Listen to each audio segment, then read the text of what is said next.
امروز 16 دکبر سال 2023 اولین برفی فصل زمستان در تاجیکستان و ما قرار داریم در حدود باغ غلبه و اینجا هر نفر نهال سوزنبرگ میشناند و این سردی ها صد راه آبادانی را گرفتن نتوانستند. هر نفری که اینجا امروز در آبادی شهر سهم میگذارد یک مقصد دارد: سرسبز و خرم بودن شهر دوشنبه.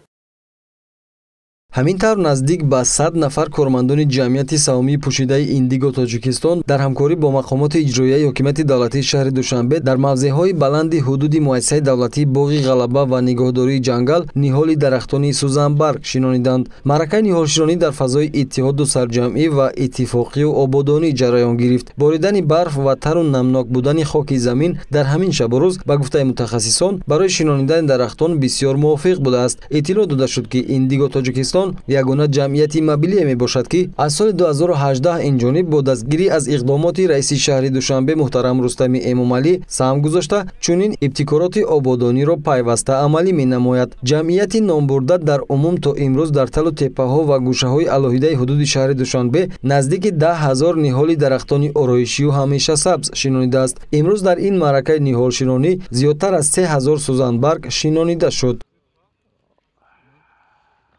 در این شنبگی و ما هم امسال تا 3,500 درخت سوزنبرگ شنوندیم که وطن ما خیلی که نیت های مقصد های محترم رئیس شهر برای شهر سبز گرداندن پایتخت عزیز ما هم گفتیم یک اقدام نوچیز خودمون رو کنیم در این مسئله. از این لحاظ ما علاقه دوم بار است که شنبگی کرده ایستادیم. نو واسطه از برف باران هر کرچنده باشه برف اولین است، یک اقدام تازه، یک اقدام نیت تازه. امروز با تمام کارگرای شرکت معرکه نهالشنانی با خنده و شوخی انجام اومده. هم درخت شنوندیم، سرجم بودیم. امسال ما 3000 قریب 3000 درخت شنوندیم. سال پیش امسال برای مقایسه 1,500 درخت بود. یک برابر زیادتر کردیم.